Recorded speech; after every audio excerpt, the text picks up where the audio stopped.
আমি সংক্ষেপে আপনাদের কাছে 4টা কথা বলার চেষ্টা করব ইনশাআল্লাহ।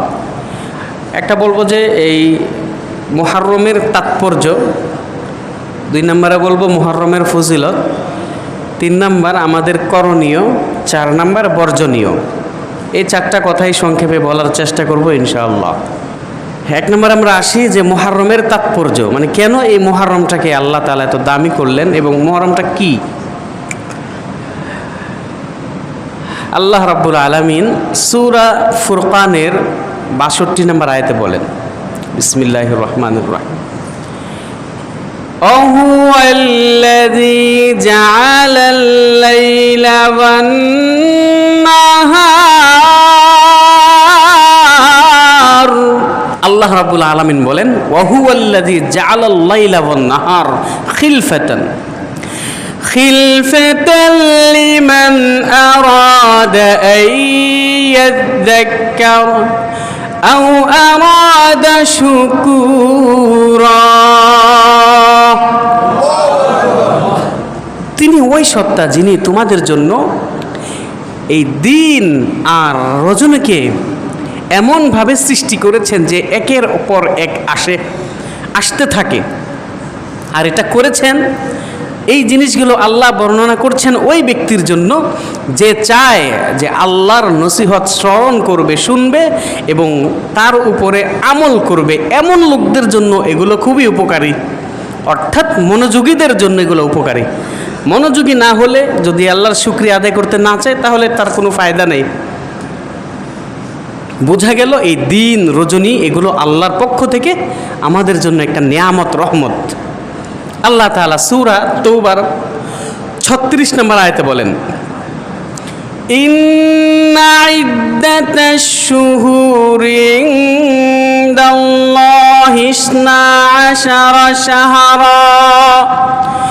শাহরান ফি কিতাবিল্লাহ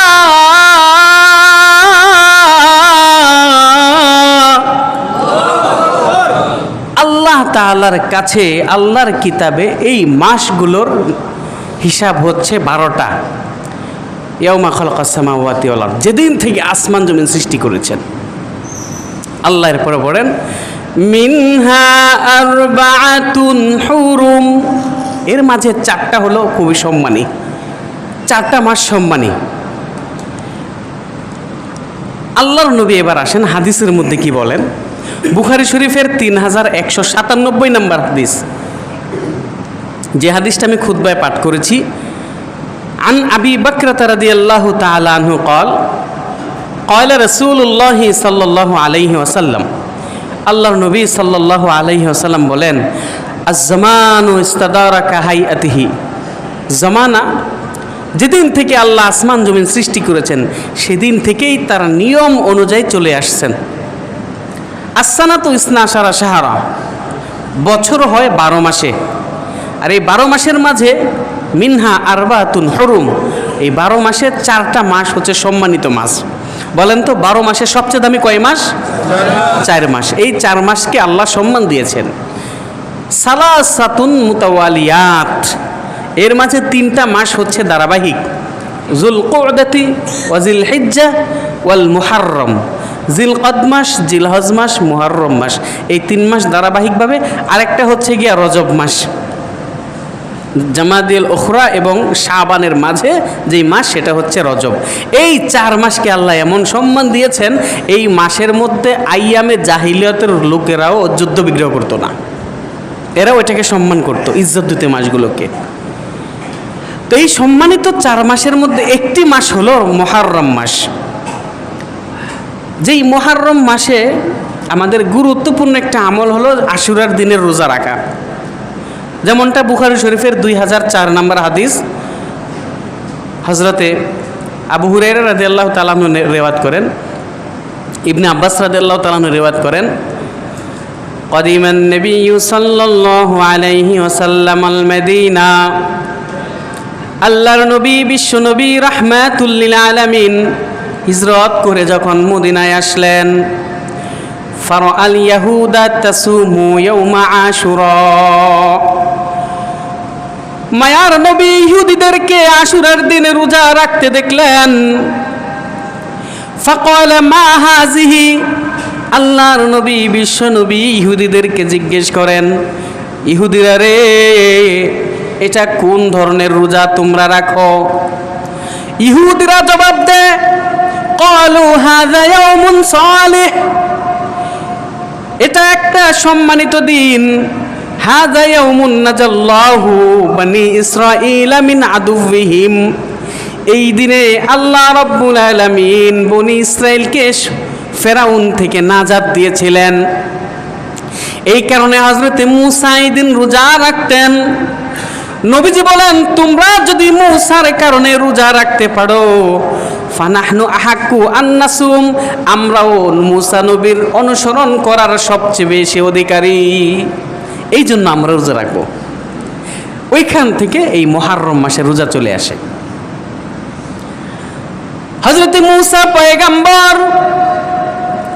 তিনি যখন নবী হয়ে ফেরাউনের কাছে আসলো, ফেরাউনকে দিনের দাওয়াত দেওয়ার পরে ফেরাউন কোনোভাবে যখন তার কথাগুলোকে শুনে না, হযরতে মূসা আলাইহিস সালাতু ওয়াস সালাম ফেরাউনকে দিনের দাওয়াত দিলেন, তার কথা শুনে না। আল্লাহ রাব্বুল আলামিন হযরতে মূসা পয়গম্বরকে ডেকে বললেন, মূসা রে, এই বনি ইসরাইলকে তুমি ফেরাউনের রাজ্য থেকে নিয়ে অন্য এক দেশে তুমি হিজরত করে চলে যাও, আমি আল্লাহ তোমাদেরকে এই ফেরাউনের জুলুম থেকে মুক্তি দিয়া দিব। হযরত মূসা পয়গম্বর তার বনি ইসরাইলকে নিয়ে যখন হিজরতে রওনা দিলেন, ওই দিক দিয়ে ফেরাউন খবর পেল মূসা নবী তার উম্মত নিয়ে পলায়ন করছে। ফেরাউনও তাদের চেয়ে বেশি লস্কর নিয়ে, সৈন্য বাহিনী নিয়ে মূসা আলাইহিস সালাতু ওয়াস সালামের পিছা করলো, তাকে ধাওয়া করা শুরু করে দেয়। মূসা নবী যাওয়ার পরে যখন সমুদ্রের পাশে চলে আসলেন, লোহিত সাগরে চলে আসলেন, আমরা জানি নীল নদ, আসলে সেটা নীল নদ ছিল না, উনি নীল নদ পাড়ি দেননি, লোহিত সাগর পাড়ি দিয়েছেন। আল বিদায়া ওয়ান নিহায়া, আল্লামা ইবনে কাসিরের কিতাবের মধ্যে এগুলো স্পষ্ট লিখেছেন। 1 নম্বর খণ্ডে হযরত মূসা নবী সমুদ্রের পাশে গিয়ে দাঁড়ালো।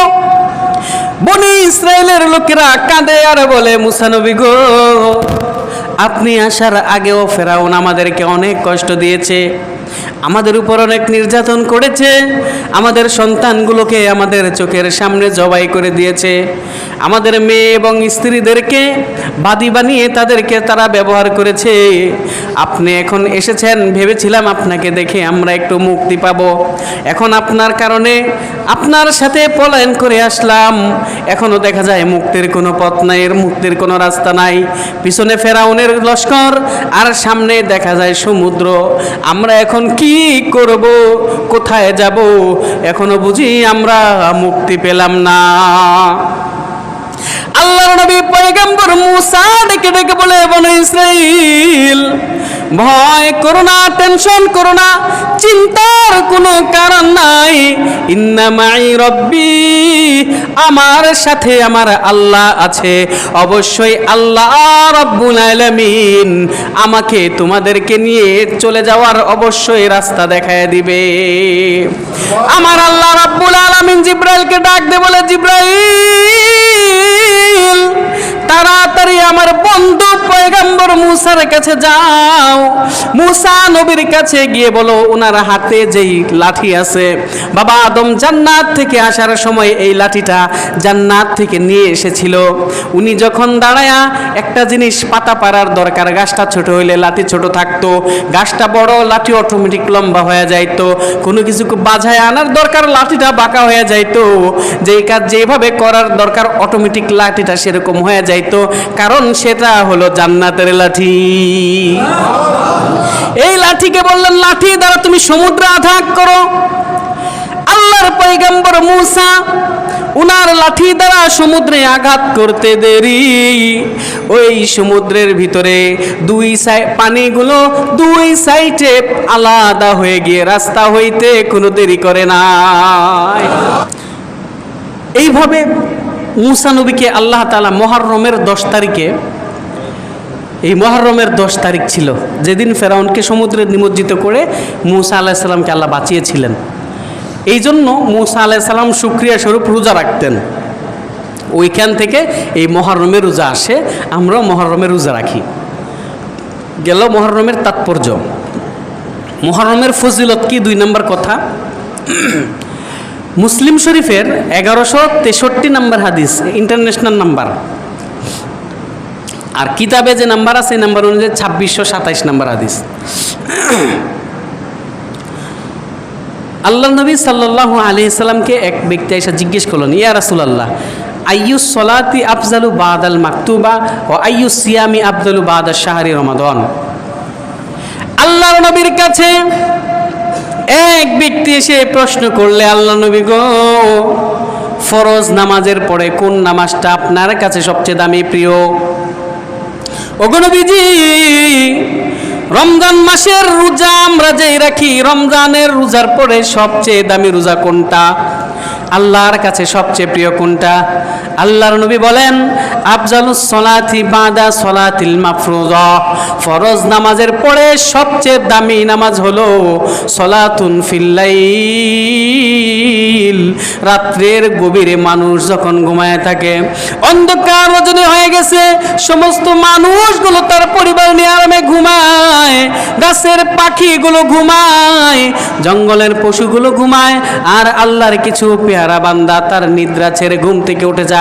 ঘুম থেকে উঠে অজু করে আমার মাওলা পাক রব্বুল আলামিনের দরবারে নামাজ আদায় করতে শুরু করে দেয়।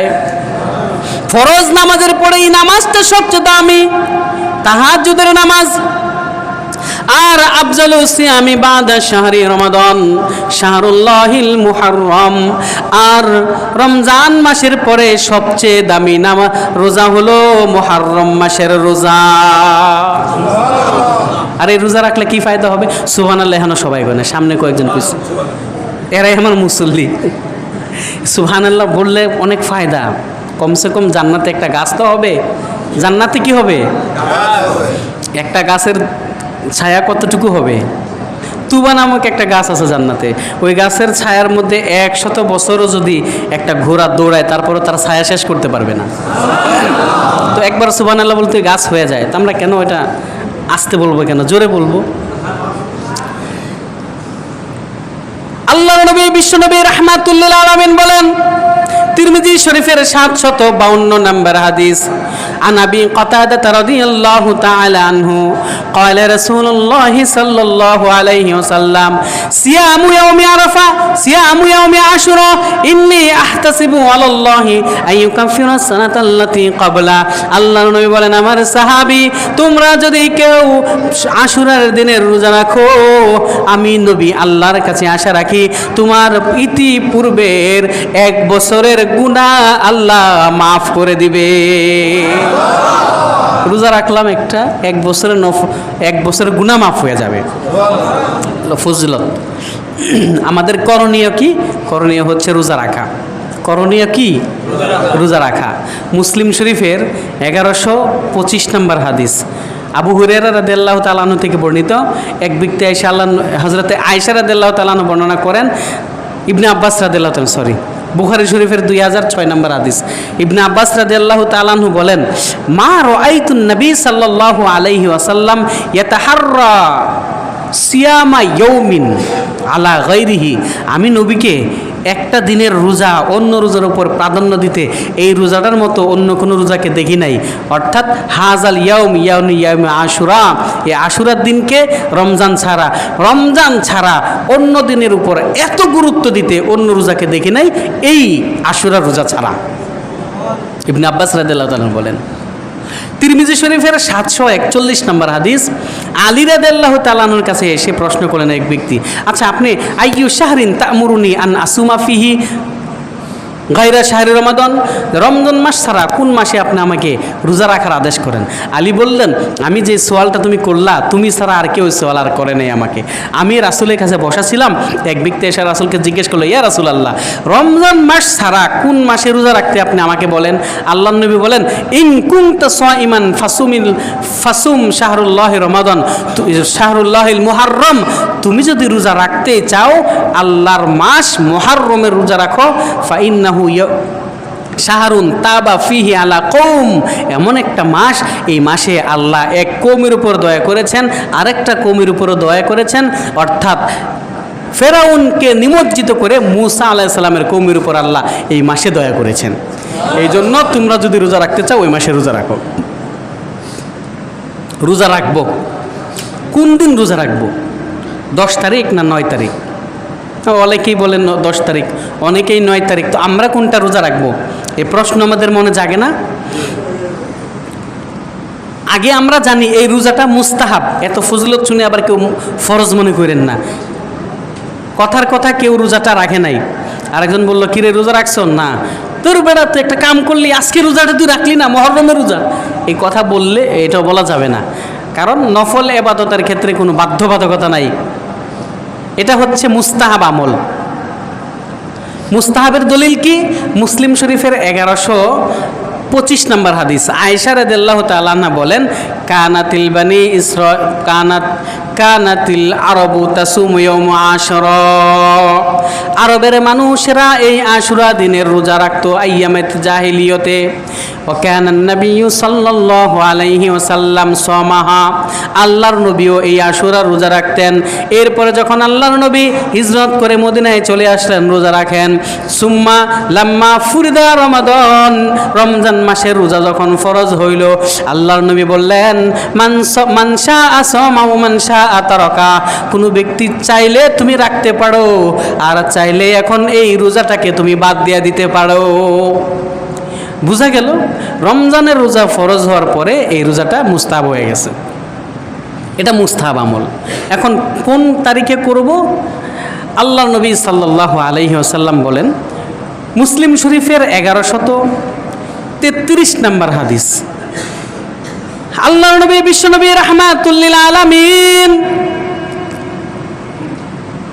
আল্লাহর নবী যখন এই মাসটা মুহররম মাসের আশুরার দিনে রোজা রাখার জন্য আদেশ করলেন, লাম্মা সামান নবী সাল্লাল্লাহু আলাইহি ওয়াসাল্লাম আল আশুরা ওয়া আমরা আসহাবা, আল্লাহর নবী যখন রোজা রেখে সাহাবীদেরকে আদেশ করলেন, আমার সাহাবী এই দিনে তোমরা রোজা রাখো। সাহাবীরা আরজ করলেন, ইয়া রাসূলুল্লাহ হাযা ইয়াউমুন তাফাদ্দালাহুল ইয়াহুদ ওয়ান নাসারা, এই আশুরার দিন এমন একটা দিন যেই দিনকে ইহুদি নাসারারা অনেক দাম দেয়, অনেক ভালোবাসে। আল্লাহর নবী বলেন, লা ইন বাকাইতু আল আমাল মুকবিল ইনশাআল্লাহ সুন্নাত তাসে, আল্লাহ যদি আমাকে সামনের বছর হায়াত দেন, সামনের বছর যদি আল্লাহ আমাকে বাঁচায় রাখেন, তাহলে অবশ্যই আমি 9 তারিখেও 10 তারিখের সাথে মিলায় রোজা রাখবো। আল্লাহর নবী কি বললেন? সামনের বছর যদি আমার হায়াত থাকে তাহলে আমি 9 তারিখে রোজা রাখবো। কারণ আল্লাহ নবী বলেছেন, খালিফুল ইয়াহুদ ওয়ান নাসারা, ইহুদি নাসারাদের বিরোধিতা করো, তাদের সাথে মিল রাখো না। সর্বক্ষেত্রে যথাসম্ভব ইহুদি আর খ্রিস্টানদের সাথে তোমরা মিল রাখবে না, এদের বিরোধিতা করবা সর্বক্ষেত্রে। তো ইহুদিরা যেহেতু 10 তারিখে রোজা রাখে, আল্লাহর নবী তাদের মুখালাফাত করার জন্য বললেন, তোমরা 10 তারিখে রোজা রাখবা, সাথে 9 তারিখকে মিলায় রাখবা। তাহলে কয়টা রোজা হইল? উত্তম 9, 10 2 দিন রোজা রাখা। আর কেউ যদি বলে না আমরা 10, 11 রাখবো, হ্যাঁ তাও রাখতে পারেন, কোনো সমস্যা নেই। 10, 11 রাখেন, মূল রোজা 10 তারিখের। ইহুদিদের বিরোধিতা মুখালাফাত করার জন্য আগেরটা একদিন আগে হয়তো রাখবেন, নতুবা একদিন পরে রাখবেন। এইভাবে আমাদের রোজাটা রাখা উচিত। আজকে মুহররমের 5 তারিখ, শনিবার মুহররমের 6 তারিখ, রবিবার মুহররমের 7 তারিখ, সোমবার মুহররমের 8 তারিখ, মঙ্গলবার মুহররমের 9 তারিখ।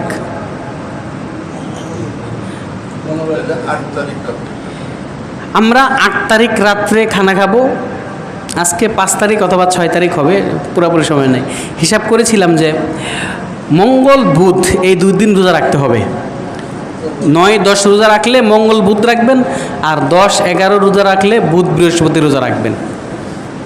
9, 10 রাখলে আমরা সোমবার রাত্রে খাবো, মঙ্গলবারে রোজা রাখবো, বুধবারে রোজা রাখবো। তাহলে 9 এবং 10 এই 2 দিন এইভাবে আমরা রোজা রাখবো। এই ছিল আমাদের করণীয়। আর এটাকে ইবনে আব্বাস রাদিয়াল্লাহু তাআলা আনহু বলছেন যে এটাই আল্লাহ নবী সাল্লাল্লাহু আলাইহি সাল্লামের আমল ছিল। ইবনে আব্বাসকে জিজ্ঞেস করলেন, হজরতে হাকাম ইবনে আরাজ রহমাতুল্লাহি আলাই ইবনে আব্বাস রাদিয়াল্লাহু আনহুর কাছে গিয়ে বললেন, আপনি আমাকে মুহররম আশুরা সম্পর্কে কি আদেশ করেন? তখন তিনি বললেন, ফাইদা রাআইতা হিলাল আল মুহররম, তুমি যখন মুহররমের চাঁদ দেখবে, ফাদুদ, চাঁদকে গণনা করে রাখবে, ওয়াসবিহ ইয়াউমাত তা'আসি সাইমা, আর 9 তারিখে তুমি রোজা অবস্থায় থাকবে। হাকাযা কানা ইয়াফআলু রাসূলুল্লাহ সাল্লাল্লাহু আলাইহি ওয়াসাল্লাম, আল্লাহর নবী এভাবেই আমল করতেন। আল্লাহ নবী এভাবে আমল করতেন কেমনে? রাসূল তো হায়াতই পান নাই। যেহেতু আল্লাহ নবী বলছেন যে আমাকে আল্লাহ হায়াত দিলে আমি সামনের বছর 9 তারিখে রোজা রাখবো, রাসূলের আশা ছিল, এরপরে রাসূল বাঁচেন না, এরপরে ইন্তেকাল করেছেন। এই জন্য ইবনে আব্বাস বলেন এটাই রাসূল যেহেতু এটা কামনা করেছিলেন, মানে এটাই রাসূলের আমল। 9 এবং 10 তোমরা রোজা রাখবা। এই জন্য আমরা চেষ্টা করব যারা এই আমলটা করব 9, 10 মঙ্গল বুধ, তারপর আপনার তারিখ দেখে, আমাদের মোবাইলে সফটওয়্যার আছে, তারিখ আছে, নির্ভেজাল তারিখটা দেখে আমরা ওই জন্য অনুযায়ী আমল করব ইনশাআল্লাহ। আল্লাহ পাক রব্বুল আলামিন আমাদেরকে কথাগুলোর উপর আমল করার তৌফিক দান করুন। আর